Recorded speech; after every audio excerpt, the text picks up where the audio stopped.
Are you a podcaster? Maybe you've got that big idea and you're looking for a network to join. The multi-award-winning Ozcast Network can get your content to eyes and ears all over the world. Join now for the first month free, and you could be featuring this sound at the beginning of your podcast. Ozcast. Simply head to ozcastnetwork.com for details. Life is uncertain. It's okay to feel stressed, anxious, worried, or frustrated. It's normal. With CalHope's free and secure mental health resources, it's easy to get the help you and your loved ones need when you need it the most. Call our warm line at 833-317-4673 or live chat at calhope.org today. Dr. Travis Brown, what is This Medical Life all about? This is the pursuit of knowledge as we learn about diseases from the ancient times to the present day. These are the stories of medicine.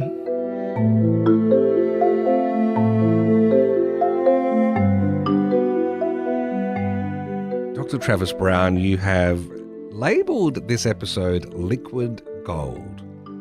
It is about urine, you realise.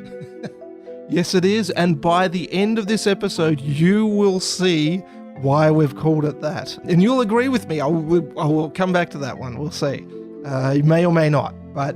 That's if I stick around. I might have to go make a bathroom break. All right. So, look, this is, we had a few labels for this one. Royal we, the magical properties of urine. We'll see if we get there, but let's start in the 1800s. We'll start with King George III. Now, he is the king of the United Kingdom in the 18th century. Now, he is heir to the throne on the death of his father at 1751. He succeeded his grandfather, George II, in 1760. And he's known for two things, George the Third. First one, he's losing the American colonies. The war with America, the Declaration of Independence in 1776, and also to history known as Mad King George. Which one's worse, do you think? I'm not quite sure. I imagine the colonies. Imagine losing America, losing, being an empire, and then losing a whole, colony might be, unfortunately, Yes. the worst. But what we look at and is of particular interest in this episode is the health of King George III, is where we need to go. And it's remarkable. He was born 2 months premature at 32 weeks, and in that time, That would have been very rare, wouldn't it? And considering he must have been given the best medical, care at the time, but sometimes, as we've learnt, sometimes the best medical care is actually worse than nothing at all. Now, he had an unremarkable childhood and adolescence, but because he was the monarch, we have quite interesting notes about his health. And at the age of 27, he had a chest infection. It's a query. They put a query next to it. Did he have a bout of depression at this time, And it must have been quite serious because there was even the discussion of regency, which means that what do they do if the king is incapacitated, if they can't fulfill their normal monarch roles? And so, this is not something that's ever discussed lightly. And so for it to come up is quite a footnote in history that, people around him thought he might be incapacitated. That seems to have resolved, and the next entry we have in his medical history is by the age of 50. He has this, abdominal pain. Now, people have labelled this, was it obstructive jaundice? Did he have gallstones? And, he ended up having dark urine or something to that effect. But there's also what they classify as a psychiatric episode. Did he have a acute mania? And again, at this point in time, it must have been very serious because regency was almost implemented. In fact, they got all the way to the point of about a few days before regency was implemented, the king apparently recovered, and they didn't need to go through with his son effectively taking over the throne. Right. I'm waiting for the link to urine at this point. And so we have this Then another episode of this, obstructive jaundice was it gallstones? He had abdominal pain and he had this dark urine. And so then a little bit later, by the age of 57 and 62, we have these instances of these manic episodes. Now they seem to be quite short because Regency doesn't appear as a discussion at this point in time. And then in 1804, we have vision deterioration. So his sight starts to become a problem. And then in 1811, we then get the what you look in history is the long-term psychosis. This is the area that gives him the name, the unfortunate name, of Mad King George. And this sets in and he doesn't recover from this. There are detailed notes of these episodes, and it appears to be triggered or, coincide with the death of what is said is his favourite daughter, who died in 1810 at 27 years of TB. And there's some delusions, and we've got an example of one that he had. His Majesty had a long conversation with Princess Amelia as if she was in the room with him, and gave her a minute account of all the particulars of her funeral. Now, that's his daughter who had died. So there's a whole range of symptoms to the point of where he's having irrational demands. If the irrational demands are not fulfilled, he will, quote, befoul himself, and he proceeds to do that. He follows through. He does. So he then, again, going down this madness. So clearly at this time, if he had been anyone else other than the king, he would have been in effectively, what they call asylum for madmen. He would have been left in there and that would have been it, but he wasn't. He was the king. And so there's a few other symptoms that are recorded. He has some occasional convulsions, talking to the point where foam runs out of his mouth. He has swearing, delusions. Even letters that he's written tend to be much longer when he's unwell, 400 words and, 3 verbs or 8 verbs, something to that effect. Boy. And so these letters then get to the point, and then there's one that seems to be essential to this diagnosis. And he has, again, this dark urine or even blue urine. And so looking at this, we have King George III. Throughout his life, he has some abdominal pains. There's reportedly some muscular weakness, these occasional episodes of depression and mania, loss of vision, and this dark blue or dark urine, and then he gets to psychosis and never recovers. So why is all of this relevant? That is exactly the question on my lips, Travis. Yeah, so in the 1960s, what happens with all of this information is we get a mother-son team, some psychiatrists and self-proclaimed historians, who then looked at all of these symptoms and hooked them together. Now, the name is Ida McAlpine and Richard Hunter. They got all of the evidence together and said, well, was he mad? Well, yes, he had some psychiatric symptoms, but they didn't believe it was just psychosis. They believed this was a rare genetic disease called porphyria. And so in 1966, in the BMJ, they publish an article that says, "The Insanity of King George III, a classic case of porphyria." So they're suggesting that this is a genetic disease come through and not psychosis. And so when they presented his symptoms, just as we have here, the abdominal pain, weakness, eventually psychosis, they've ended up saying the final proof is because of his discolored urine.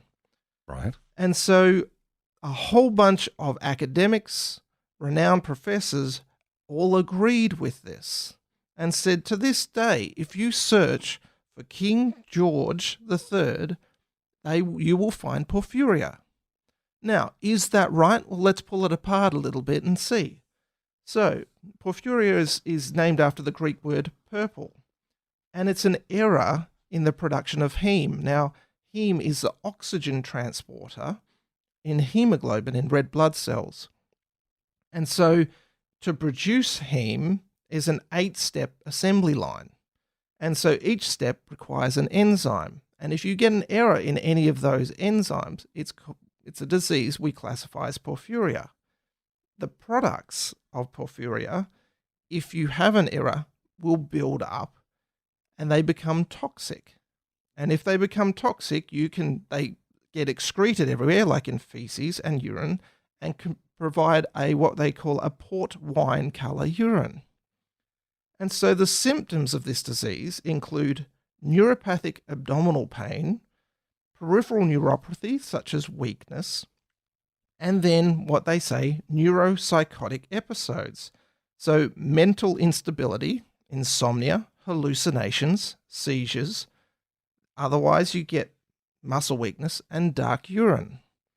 And so it seems to fit really well. Problem is, it's such a rare disease. Oh, so we don't have much to compare it to? No, it's if we look at it, there are a number of variants of it. And so the most common is called acute intermittent porphyria. It's in 1 in 20,000 people. If we label the one that they believed it was porphyria variegata, it's 1 in 100,000 people. And so problem then is, yes, it's rare, but it's not impossible, but it's also a genetic disease. And so you would expect then other monarchs to suffer from this too, wouldn't you? Exactly. And so here's the problem. Most of it is autosomal dominant, meaning that 50% of your offspring have a chance of having it. Now, King George III had 8 brothers and sisters, so it's possible that he is the first person to have gotten this mutation because it has to happen somewhere. So let's assume that he's the first. Mm-hmm. King George III and Charlotte, his wife, had 15 children, and 13 survived to adulthood, and there's no reports anywhere of anyone else having porphyria. No associated symptoms, and the psychiatric episodes of King George associated with the turmoil and stress, it's one of those ones where effectively what they've latched onto is one symptom and conveyed it to the rest.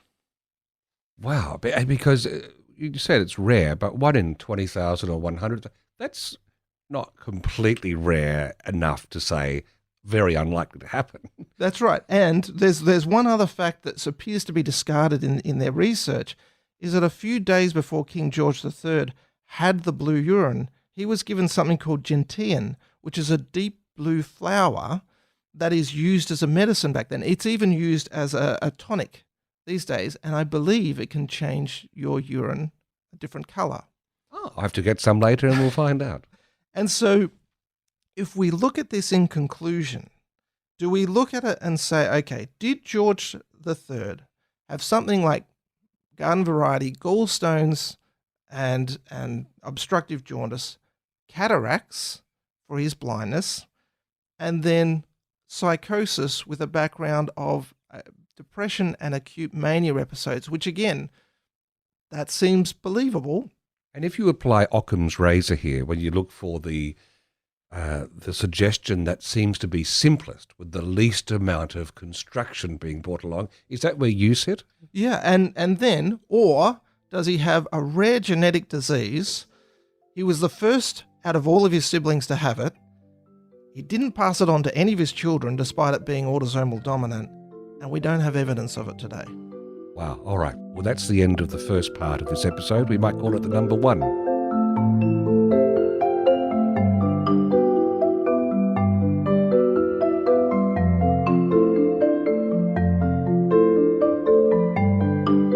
Let's resume now for the second part of this episode. What have you got in store for us? So this is looking at urine through the ages, really. And again, the magical properties of urine, we'll come back to that point. Now, I'm not the only one who's suggesting this. We've got Hippocrates in 400 BCE wrote what he believed. No other organ system or organ of the human body provides so much information as does the urinary system. Now, he didn't only believe that it was for diagnosis. In fact, they believed it was for more about prognosis. So what is the outlook of the patient is seen in the urine. The state of the excretions, whether by bladder, intestine, or the skin, or by any other passage, when unnatural, ought to be examined. If they be little changed, the disease is slight. If much, it is considerable. But if entirely altered, the disease will be fatal. And so this brings us to two terms that we have today. We use urinalysis for what we do today, looking at it, analysing it, chemistry, everything. They use the term uroscopy. So it was very detailed, the length that they went to, though. Number 32. Urine that is thin on the surface and exhibits sediment indicates that the disease is acute. Number 34. Bubbles floating on the surface of the urine denote affections of the kidneys and that the disease will be long. So there is a lot of emphasis on urine, and this is in the Greek, ancient Greek. The ancient Romans took it a little bit further, and we've got one quotes from Pliny the Elder, and he recommended fresh urine for treatment. He used it for sores and burns, affections of the anus, chaps, and even scorpion stings. They had then stale urine, which was mixed with ash and could be used for nappy rash. Mm-hmm. And now, if you remember, ammonia actually is Within urine, isn't it? that's right. So when we look, it can be a very effective cleaning agent. And so when we've got the ancient Romans, they used urine for a whole bunch of tasks. Things like fertilizer, which they would also mix with human feces. They used it in tanning, so leather treatment. They used it as a veterinary medicine for animals. And they also used it in laundry and clothes washing. It also means that when you go to the football or the cricket, the men are really trying to helpfully clean the gentleman's toilet, aren't they? Oh, so they're doing a very good job. And look, the hardest one to get my mind around is the urine was a very effective ancient Roman mouthwash. Nothing tastes fresher, does it? Well, and again, ammonia appears to be a very effective stain remover, and it would make teeth whiter. And so, Who would be close enough to actually check? Well, they found out, and in fact, it was believed that the strongest and most effective teeth whitener was Portuguese urine. Of course it is. And so this became an imported product, and it became so popular that it became taxed in the urine trade. And there was a public outcry, and the tax was repealed. Wow. And that's no slur on the Portuguese wine industry either. Well, here's the whole thing. And so that was the Romans. And then we probably come across the most comprehensive guide, and this is from Theophilus. He wrote a medical text in the 6th and 7th century from Constantinople, and he wrote something called De Urinis. Now, he classified urine into 3 categories. Is it 1, thick or thin? What is the color, all the way from white to black? And is there sediment? Is there shape? Is there consistency? Now, odor was an associated symptom with it, but mainly if it was malodorous, it suggested infection. So they knew that then if it smelt bad, it's possibly infected. But sweet-smelling urine, a phrase I don't think I ever planned to say in my life, that was a sign of good health. Or it might have been a sign of diabetes as well. Oh, true. So they end up using a 6-color scale, and then Theophilus extended it to 10 colors. So this was, everyone is classifying urine, and what he introduced was a flask called the metallus or matulus, and you'd get a light source, you would swirl the urine around and inspect it. And they had a diagram you can see these days, and they used it as a reference to compare. And in the Middle Ages, This extended to a 7-volume encyclopedia, which was written by Johann Zacharias Actuarius. Now, he lived from 1275 to 1328. Now, he has detailed descriptions of how this is to be collected.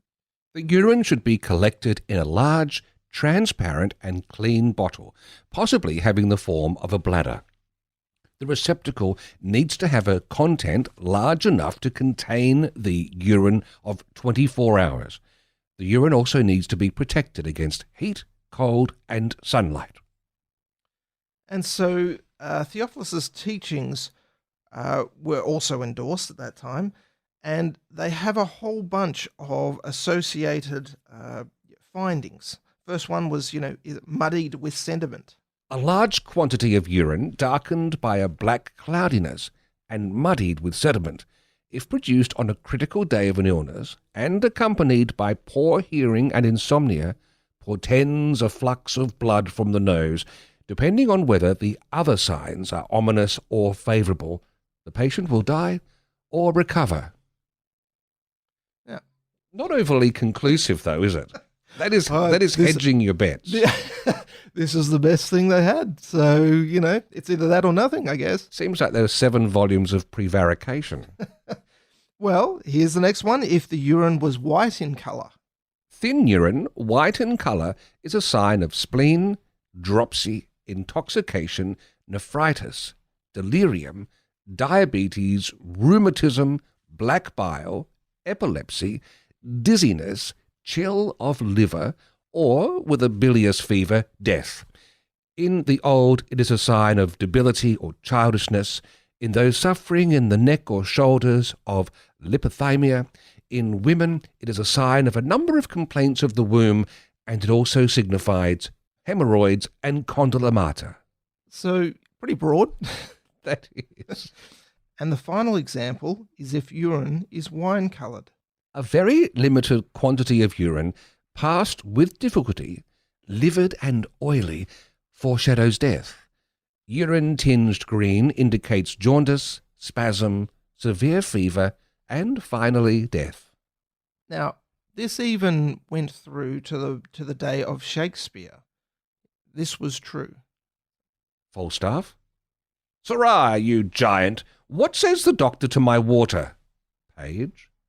He said, sir, the water itself was a good health water, but for the party they owed it, he might have had more diseases than he knew for. And so this is the prevailing belief for thousands of years, that urine told you not necessarily the disease they had, although that is important, but then what was going to happen to them. Were they going to die? Were they going to live? It fits in a sort of a vague area. And when we come back to the last part, you'll see that, yes, they were actually onto something at that point in time. So the world of surgery requires a special mention of this. They had some wide uses of urine. And, if we look at the Spanish invasion of Mexico, in 1615, we've got the Spanish Dominican Friar Thomas de Torquemada. Now, he wrote about the effective use of wound care by Aztec battle surgeons. Now, what they would do... I'm waiting. First of all, they would wash a wound in warm urine. They would stop the bleeding with a particular type of herb, and then they would dress it with hot sap of the agave leaves. And if the wound became infected, they would repeat this. And clearly the Spanish took note of this because somehow they had better management of their wound and wrote it down. If we go to the pioneering French surgeon, Ambrose Père, he noted that, if someone had itchy eyes, eyelids, they could be washed with the patient's urine if they had left all night in the barber's basin beforehand. Okay. We turn to the Italian doctor Leonardo Fioravanti, and he, oddly enough... I need to interrupt you there. How does one get one's urine into the barber's basin? That's got to be some pretty feverish negotiation. I'm guessing it might be any basin, but I'm not quite sure. So Dr. Leonardo Fioravanti, for whatever reason, he saw there was a fight and a man's nose got sliced off in an argument. Quickly, before he managed to sew it on, he got the slice, urinated on it, and then reattached it to the face of the patient. Greater love hath no man.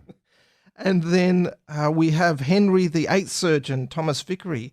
He said that all battle wounds should be washed in urine. He said it was also useful for gangrenous ulcers and poisonous bites and stings. There was even the father of chemistry, Robert Boyle. He prescribed some of his patients to drink each morning a moderate draught of their own urine. Oh, not his. No, preferably while it was warm.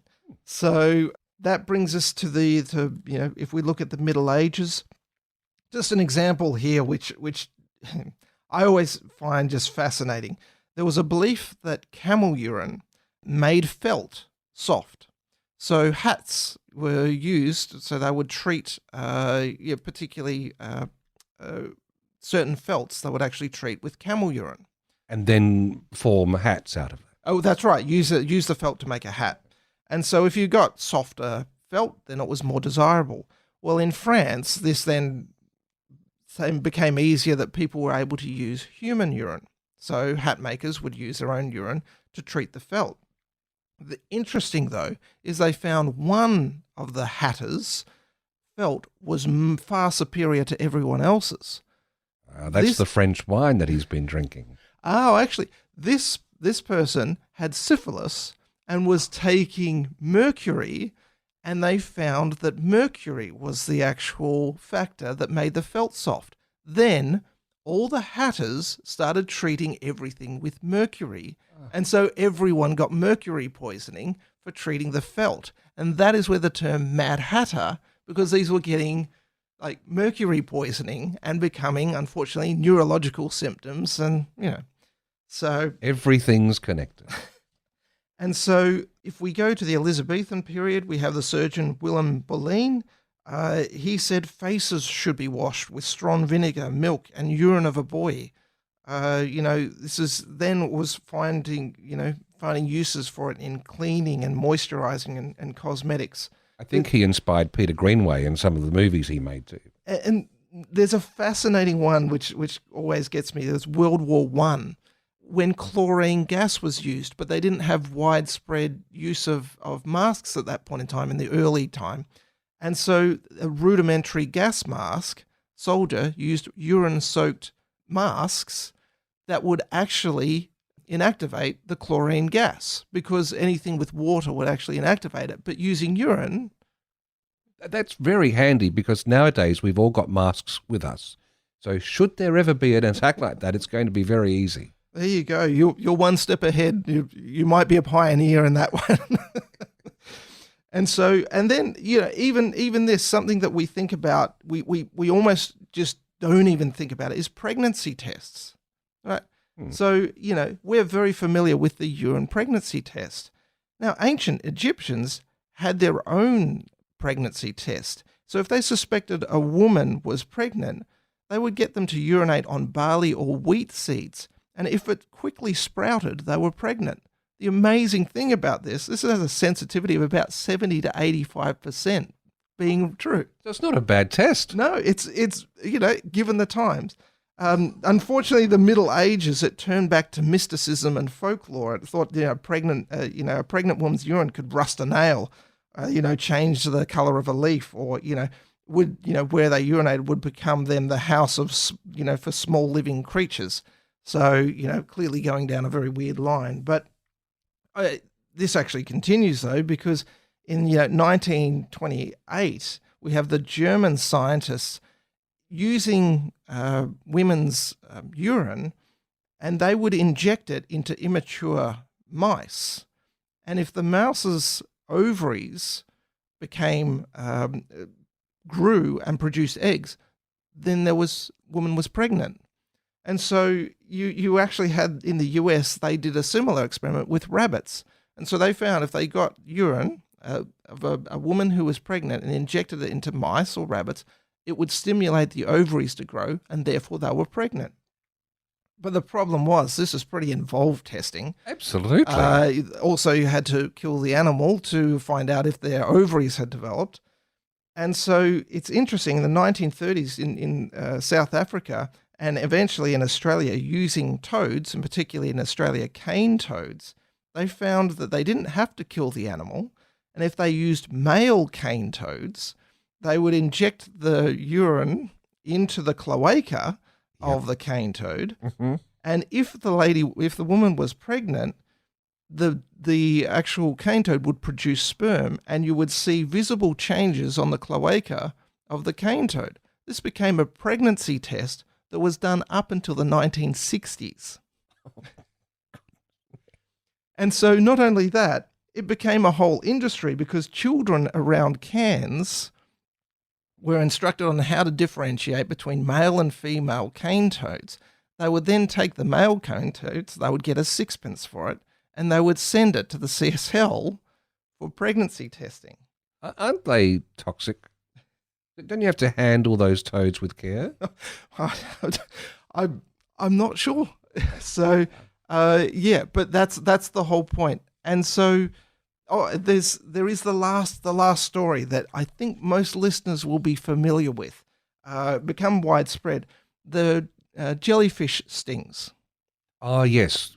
What's the jellyfish sting? What is it? You get stung by a jellyfish and you piddle on yourself. Right. Or someone else can piddle right. on you. Yeah. And just like everything in medicine, there is a kernel of truth there, but there is a problem also. And so what we know is the acidic range, acid, pH 1, all the way through to pH 14. Now, human urine ranges between 4 and 8. So acidic and alkaline. Or alkaline, yeah. Yeah. And so the problem is the 7 being neutral. If the urine is acidic, then yes, it can help. It has about the efficacy of about 25% effectiveness of vinegar. So if you had nothing else and acidic urine, it would help. The problem is, if it's alkaline, it will send off a massive discharge of the sting and inject more venom into the area. How can you make sure your urine's more acidic? Is it dietary related? Well, no, it depends. Yes, it is dietary related, but it also on your body. So it's just what you will have had to eat and drink will affect that. So it's a bit of a coin toss, but they are some of the uses of urine throughout the ages.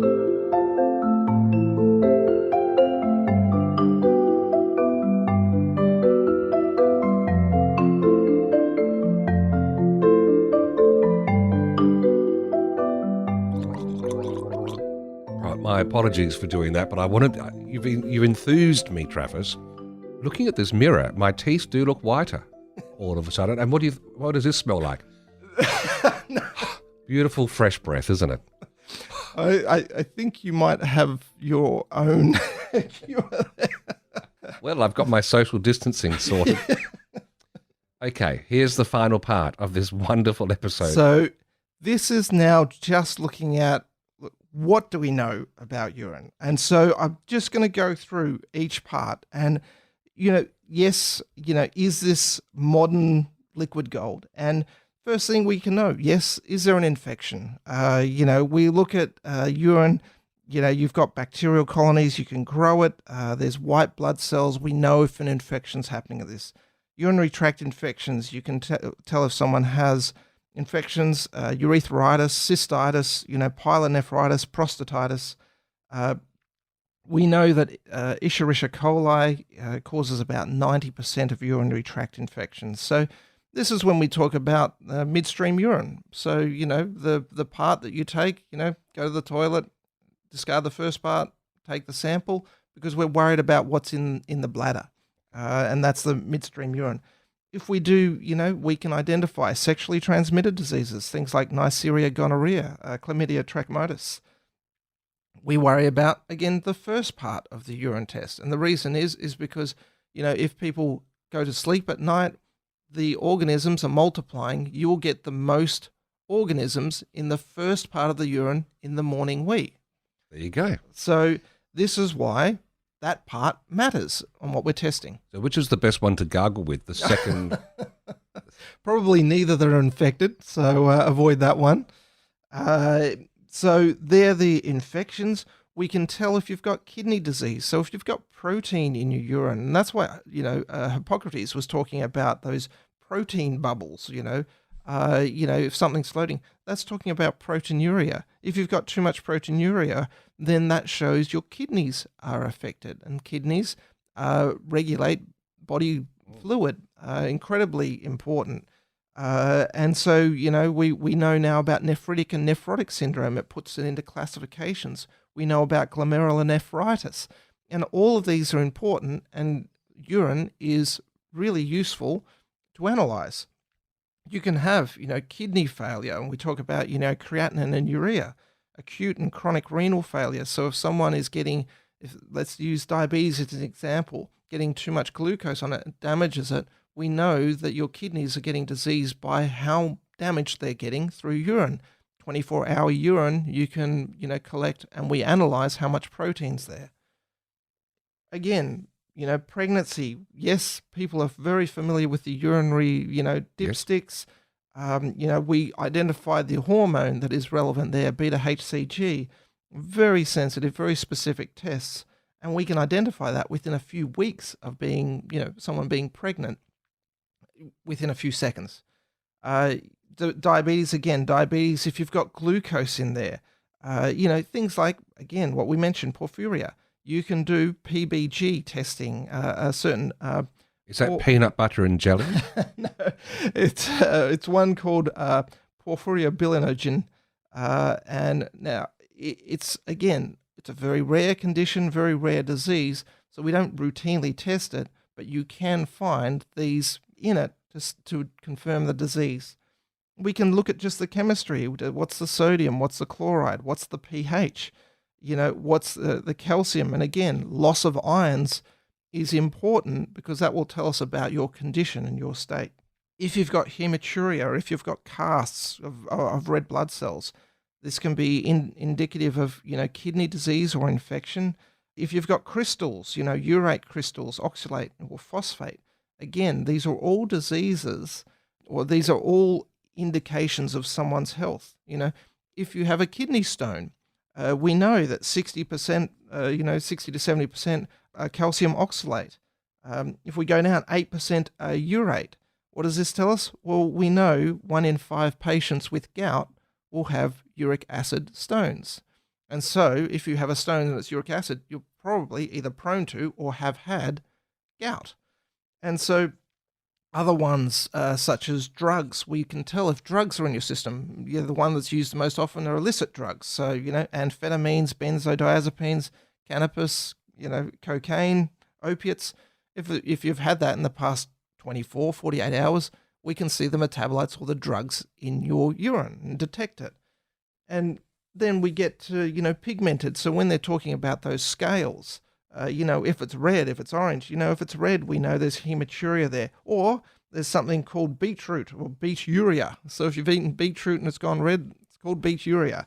If it's orange-brown, we've got bilirubin there, or certain drugs. Drugs can cause any kind of coloration to occur. If it's yellow, or like really yellow, not just the normal dehydrated yellow, vitamin B or vitamin A. They talk about blue, green, purple. You can have things like methylene blue, drugs, infection. Pseudomonas is associated with this blue. If it's black, sometimes it can be a concerning sign, sometimes associated with malignancy. And then they talk about milky and cloudy. Well, that's infection or nephrotic syndrome. So it is incredible what we can actually do with urine. And probably I've left the most remarkable for the last, which I've left for probably the most important area, or the most amazing to me, is urine cytology and going forward the future. And what does it mean? It means from the urological system, we can actually detect cancer. So things coming out either not necessarily from the kidneys, that's a bit harder, but all the way the tract down, so the ureter, the bladder, the urethra. If there are malignant cells in there, you can get... You get a trace of them in the urine? You can look at them under the microscope and see, are they malignant or are they not? All the way from from the kidneys through down. So kidneys, we need imaging, but if you're looking at the ureter, bladder, urethra, then we can look at the cells that are just sloughing off normally and say, is this malignant? Do you have bladder cancer? And so that, to me, is incredible that you can look at those cells. But the most amazing and mind-boggling is the future and where we're going. And this goes into an area called ctDNA, and this is called circulating tumor DNA. Now, as we know, cancer throughout the body, you're continually losing cells. And so cancer's the same, and cells will go into the bloodstream and the DNA that they all have. So you can actually detect, we are now at the point where we're detecting circulating tumor DNA in the blood, but we're also finding that circulating tumor DNA goes into the urine. And so we now have studies coming out showing that they correlate very well with circulating tumor DNA, as much as a biopsy, as is in your urine, if you have lung or colorectal cancer, and other ones are being investigated. As a patient, this is much less invasive if all I've got to do is give you a urine sample. Exactly. I think it's almost scary at the same point in time when you sit there and go, tell us if you've got lung cancer or colon cancer. So this is very much in the research area. It's certainly not in the screening area, because the implications are remarkable to go searching for it. But what they often use it for at the moment is post-surgery. So if you've had something come out, mainly used for blood at the moment, but they're investigating urine, have you got residual tumor DNA circulating in your body? And so this is the remarkable thing that's coming out. And we know, again, if it's circulating in the blood, chances are it's going to be in the urine. So my question to you, Steve. Oh, yes. Is urine magical? On the face of it, and I don't mean literally, yes, it does seem to be the case. And from this point forward, I will never pass water again without thinking of you and remembering this recording.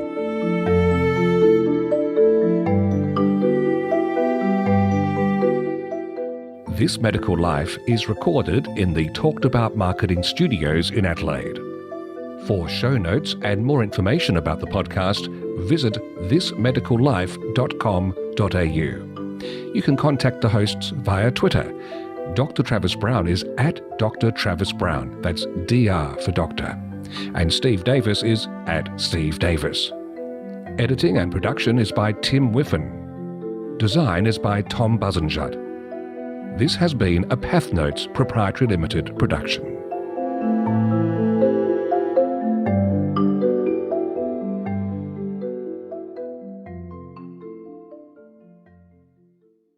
Life is uncertain. It's okay to feel stressed, anxious, worried, or frustrated. CalHope can help. Access CalHope's free and secure mental health resources. Call 833-317-4673 or live chat at calhope.org. Are you a podcaster? Maybe you've got that big idea and you're looking for a network to join. The multi-award-winning Ozcast Network can get your content to eyes and ears all over the world. Join now for the first month free, and you could be featuring this sound at the beginning of your podcast. Ozcast.